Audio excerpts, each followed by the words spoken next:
I'm Eleanor Vance, 26, female. I've spent my adult life negotiating treaties and navigating the delicate politics of foreign nations, a world away from the shipping empire my father built.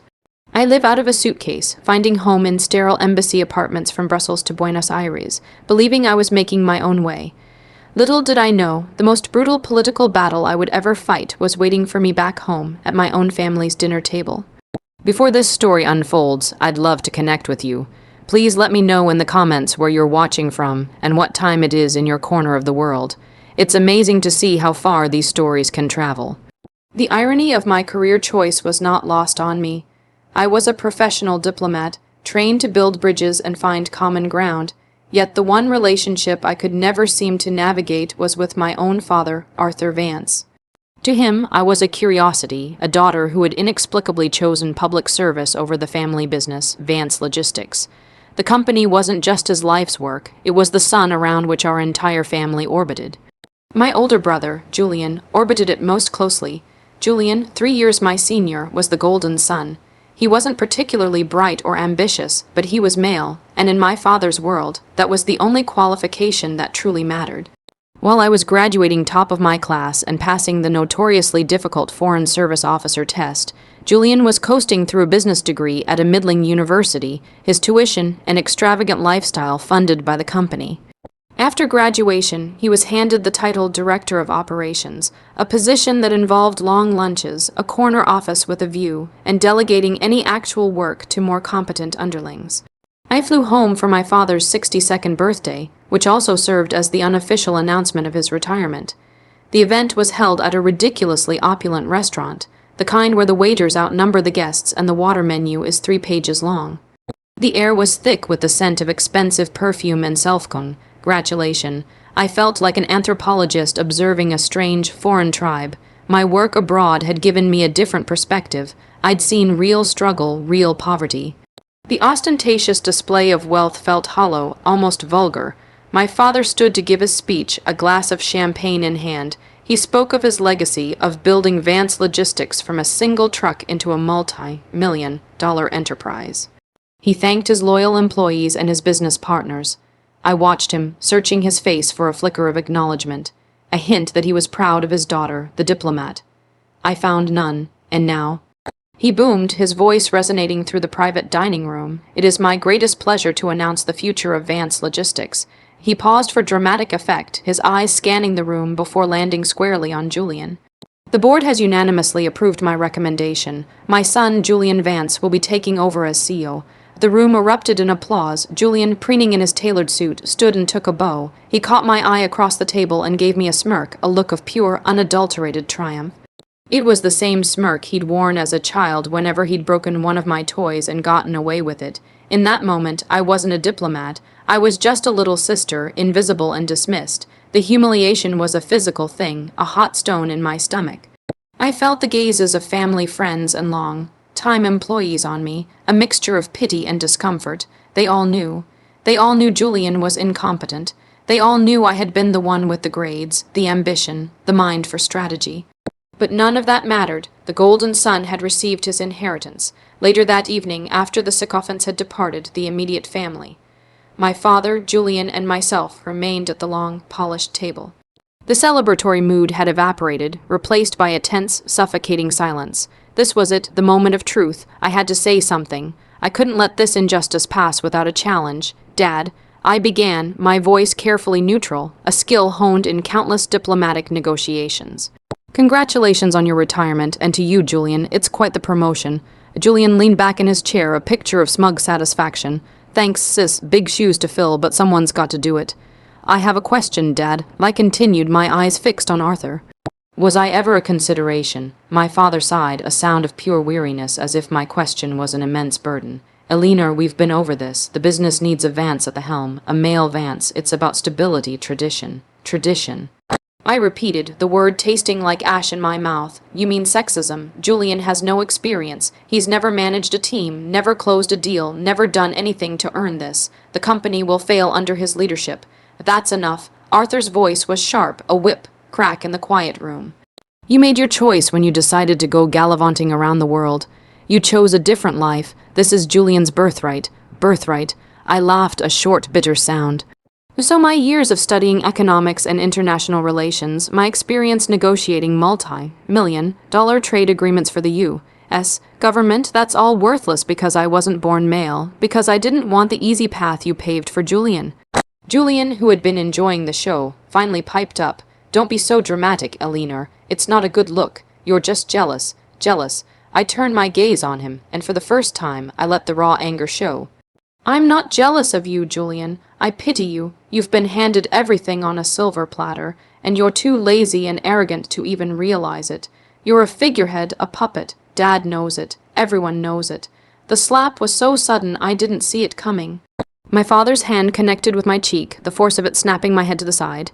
The sting was sharp, but the shock was worse. He had never, ever laid a hand on me. You will show your brother some respect. He snarled, his face a mask of cold fury. You are a guest in this family, Eleanor. If you cannot be supportive, you can leave. The words hung in the air, colder and more painful than the slap. A guest in this family. In that moment, something inside me broke. The years of striving for his approval, of hoping he would one day see me for who I was, it all shattered. I stood up, my chair scraping against the marble floor. I looked from my father's enraged face to my brother's triumphant smirk. You're right, I said, my voice eerily calm. I am a guest, and I've overstayed my welcome. I turned and walked out of the restaurant, leaving them behind with their hollow victory. The cold night air hit my face, and for the first time, I felt a strange sense of freedom. The bridge to my family had just been burned, but maybe, just maybe, it was liberating me from a cage I never even knew I was in. The diplomat was gone. The daughter was gone. A new person was being forged in the fire of that betrayal, and she was not going to be silent. The next morning, I woke up in my sterile hotel room with a swollen cheek and a cold, hard knot of resolve in my gut. My father's words echoed in my mind, a guest in this family. He had disowned me not with legal papers, but with a single, cutting phrase. The pain was immense, but beneath it, a different emotion was stirring, anger. A cold, calculating anger that was far more dangerous than the hot flash of fury from the night before. I had dedicated my life to service, to upholding rules and regulations, to diplomacy. But my father and brother had just demonstrated a blatant disregard for the most basic principles of fairness and merit. They believed they were above consequences. I was about to teach them otherwise. My first call was to Benjamin Carter. Ben had been our family's lawyer for over 30 years. He was more than just a legal advisor. He was a friend. He'd known my mother before she passed away and had always treated me with a kindness and respect that my own father rarely showed. He had sent me a brief, concerned text after the dinner. Are you all right? We met at a quiet coffee shop far from the financial district. Ben's face was etched with concern as he looked at the faint bruise on my cheek. I told him everything. The dinner, the announcement, the slap, the final, cutting words. He listened patiently, his expression growing darker with every sentence.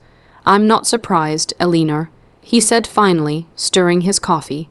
But I am deeply disappointed. Arthur has always favored Julian, but I never thought he would be so cruel. He said it was the board's decision. I said that they unanimously approved Julian. Ben let out a short, humorless laugh.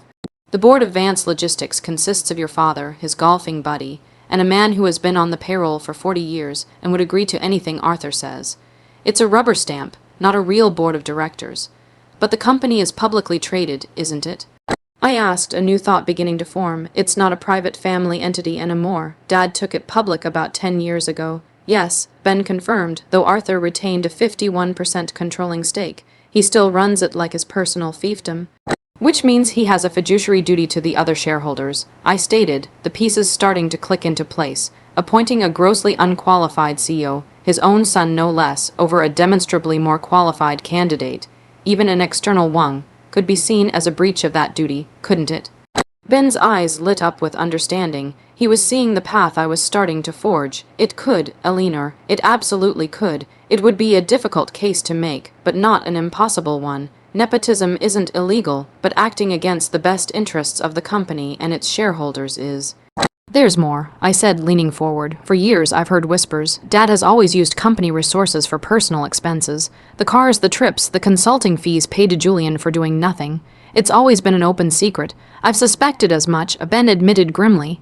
Arthur is from an old school of business. He blurs the lines between the company's assets and his own.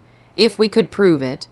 I said, my voice low and intense, if we could prove a pattern of financial mismanagement and a blatant act of nepotism that puts the company at risk, the minority shareholders would have a strong case. They could sue. They could force a vote of no confidence. Ben was silent for a long moment, studying my face. He saw the determination there, the cold fire in my eyes. This wasn't just about revenge for me. It was about justice. My father had built a legacy, yes, but he had built it on a foundation of lies and entitlement. He had taught Julian that rules were for other people. I was going to teach them both that no one is above the law. What do you need from me, Eleanor? He asked, his voice firm. I need everything, Ben, I replied. I need the shareholder list. I need the corporate bylaws. I need to know where the bodies are buried. Ben nodded slowly. Your mother made me the executor of her trust. In it, she left you her 10% stake in the company. You're not just a daughter, Eleanor. You're a shareholder. You have a right to see the books. A slow smile spread across my face. My mother, a quiet, gentle woman, had given me the one weapon I needed, a key to the kingdom my father had tried to lock me out of. He had called me a guest. He was about to find out I was a landlord, and the rent was coming due. Ben was as good as his word. Within 48 hours, he had arranged for me to access a secure digital portal containing the financial records of Vance Logistics. As a 10% shareholder, I was legally entitled to this information, a fact that I was sure would infuriate my father when he found out. I took a temporary leave of absence from the Foreign Service, citing a family emergency. The truth was, this was a family emergency, just not the kind they imagined. I traded my embassy office for a small, anonymous rental, turning the spare bedroom into a war room. The walls were soon covered in whiteboards, flowcharts, and printouts of financial statements. I was no longer a diplomat. I was a forensic analyst, and I was hunting for the rot at the core of my family's legacy. For the first few days, it was overwhelming. The sheer volume of data was staggering. But my work in the Foreign Service had trained me to find the signal in the noise, to identify patterns and anomalies. I started with the expense accounts, specifically those belonging to my father and Julian. It was exactly as I had suspected, only worse. There were charges for client dinners at restaurants on remote tropical islands where the company had no business. There were corporate retreats to 5-star ski resorts that coincided perfectly with family vacations. Julian's company car was a top-of-the-line sports car with its exorbitant insurance and maintenance costs billed directly to Vance Logistics. He had a travel and entertainment budget that would make a rock star blush, filled with receipts from nightclubs, luxury clothing stores, and even a down payment on a high-end apartment listed as a corporate housing expense. It was a systematic siphoning of company funds for personal gain, blatant and arrogant. They hadn't even bothered to hide it well, confident that no one would ever dare to question them. I meticulously documented every fraudulent charge, cross-referencing dates and locations, building a mountain of evidence. Each entry was a nail I intended to hammer into their corporate coffins, but the real bombshell wasn't in the expense reports. It was buried deep in the company's contract ledger. I found a series of lucrative shipping contracts awarded to a smaller, third-party logistics provider named JV Holdings. The contracts were all for prime routes, and the rates paid to JV Holdings were significantly above market value, costing Vance Logistics millions in potential profit. The name JV Holdings struck me as familiar. A quick search of public records revealed the truth. The sole proprietor of JV Holdings was none other than Julian Vance. My brother, with my father's tacit approval, had set up a shell company to award himself sweetheart deals, effectively stealing from his own family's business and its shareholders. He was double-dipping, collecting a handsome salary as director of operations while simultaneously funneling company profits into his personal bank account. This was more than just unethical, it was illegal. It was fraud. It was the smoking gun I needed. This wasn't just about my father choosing an unqualified son to be CEO. This was a conspiracy to defraud shareholders, orchestrated by the outgoing and incoming CEO themselves. I contacted Ben immediately, my hands shaking with a mixture of rage and exhilaration. I laid out the evidence, the fraudulent expenses, the shell company, the inflated contracts. Ben was silent on the other end of the line for a full minute. When he finally spoke, his voice was grim. This is worse than I ever imagined, Eleanor. This is criminal, and I know, I said, my voice steady. And we are going to use it. I don't just want to stop Julian from becoming CEO. I want to remove my father from the board. CEO. I want to remove my father from the board. I want to clean house. What's your plan? Ben asked. My father owns 51% of the company, I explained, looking at the shareholder list I had printed and taped to the wall. But the other 49% is split between about a dozen different investment firms and long-term shareholders. I own 10%. We need to get another 41% on our side. We need to stage a coup. That's a tall order, Ben cautioned. These are conservative people. They don't like messy public fights. They also don't like being stolen from, I countered. We won't go public, not yet. We will approach them privately, diplomatically. We will present them with this evidence, an undeniable case of fraud and mismanagement. We will show them that the Vances are not stewards of the company, but parasites feeding on it, and we will offer them a better alternative. I looked at my reflection in the dark window of my makeshift war room. The hurt little girl from the restaurant was gone. In her place was a woman who had found her purpose. My father had trained me to be a diplomat, to fight for my country in the halls of power. He just never imagined that one day I would use those skills to declare war on him. The next 2 weeks were a masterclass in quiet diplomacy. With Ben's help, I identified the key minority shareholders. They weren't just faceless corporations, they were people. There was a pension fund for retired teachers, a boutique investment firm run by 2 sharp women in their 40s, and several older individuals who had been friends with my grandfather and had invested in the company from the very beginning. These were the people my father and brother were stealing from. I didn't storm in with accusations. I used my training. I requested meetings under the guise of introducing myself as a significant shareholder and a concerned family member. I flew to Chicago, Boston, and San Francisco, meeting them in quiet boardrooms and private clubs. My approach was the same each time. I started by expressing my deep respect for what my father had built. Then I gently pivoted to my concerns about the future, about the transition of leadership to my brother, Julian. I presented his qualifications, or lack thereof, objectively, without emotion. I let the stark contrast between his resume and the responsibilities of a CEO speak for itself.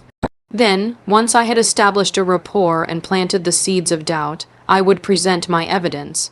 I didn't show them everything at once. I started with the most egregious personal expenses, framing it as a matter of poor corporate governance. I'd watch their faces tighten, their polite smiles disappearing as they saw receipts for Julian's sports car and my father's business trips to tropical resorts. This is troubling, the manager of the teacher's pension fund said, his brow furrowed. It is, I agreed, and unfortunately, it's just the tip of the iceberg. That was when I would reveal the information about JV Holdings, the shell company.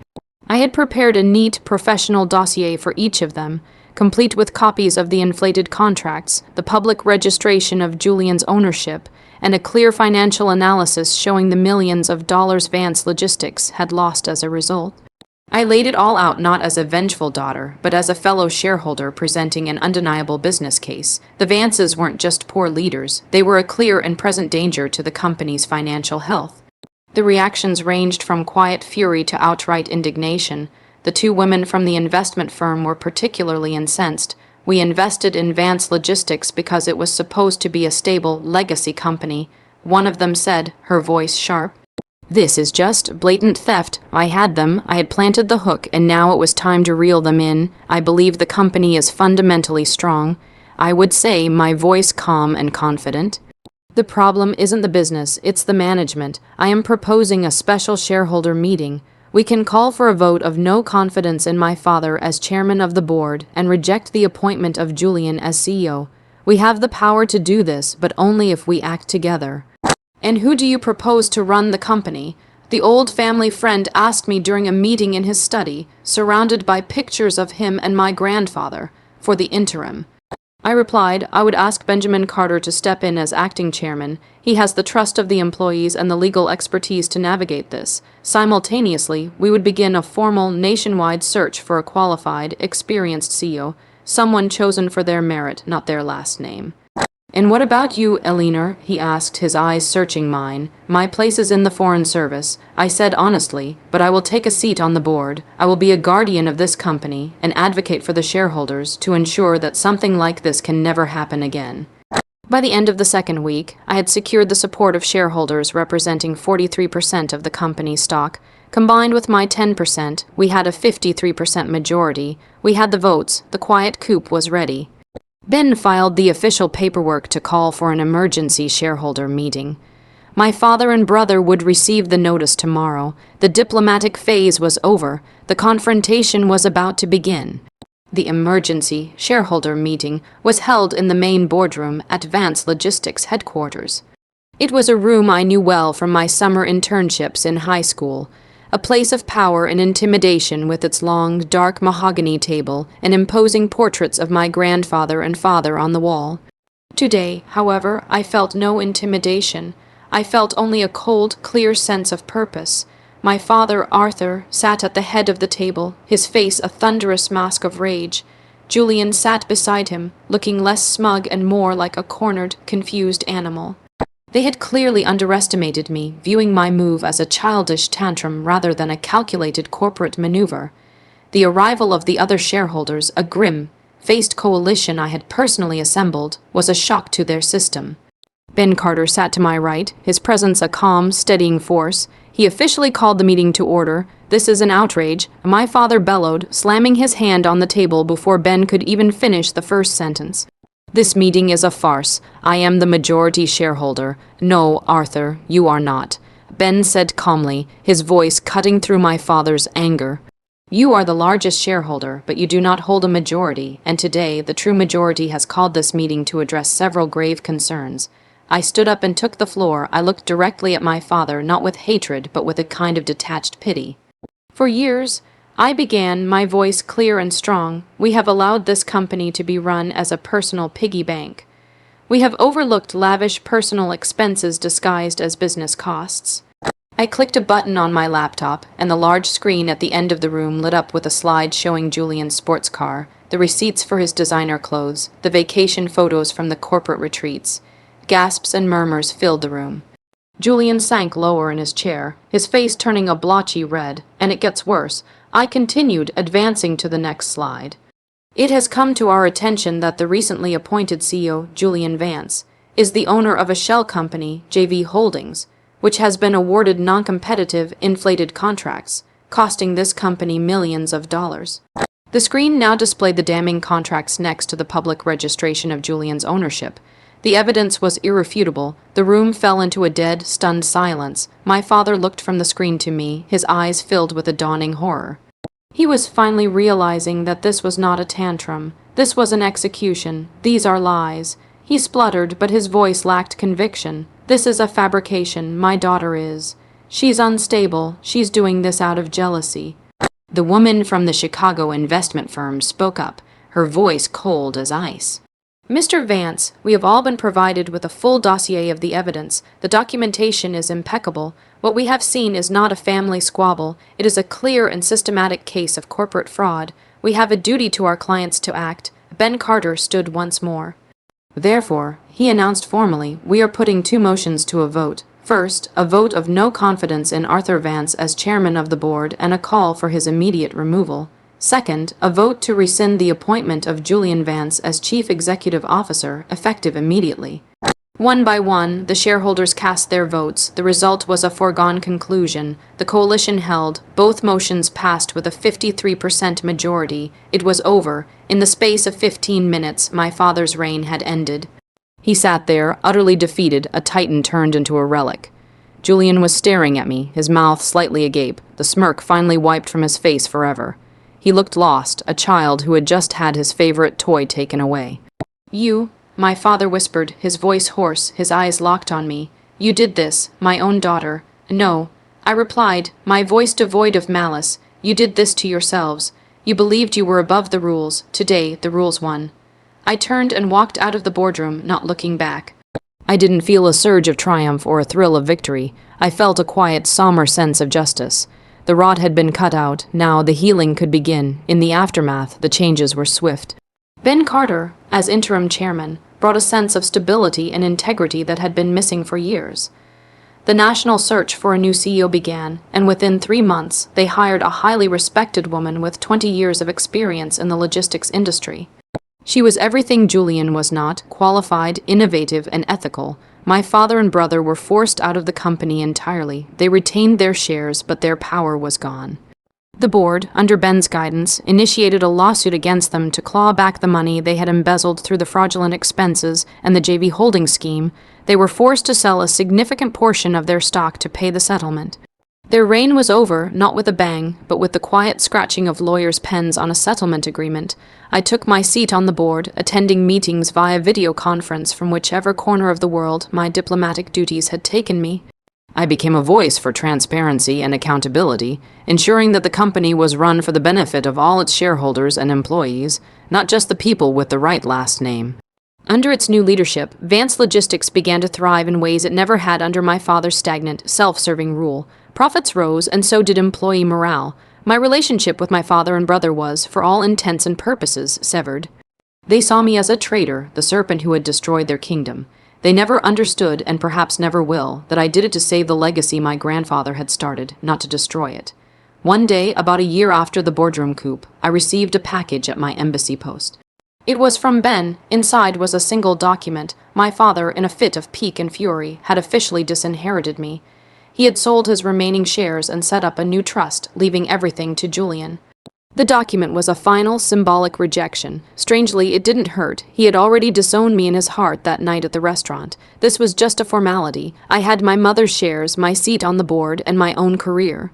I didn't need his money or his approval anymore. With the proceeds from the rising value of my own stock, I did something my father would never have conceived of. I started a foundation, the Vance Foundation for International Education. Its mission is to provide scholarships for underprivileged students who, like me, want to pursue careers in public service and diplomacy. I didn't do it to spite him. I did it to build something better, something that would last. My father built an empire of trucks and warehouses, a legacy of steel and concrete. I am building a legacy of people, of future leaders and diplomats who will go out into the world and build bridges instead of walls. My name is Eleanor Vance. My father gave me that name, but I am the one who gets to define what it means. He thought his legacy was the family business. He was wrong. His true legacy is me, and my story is just beginning.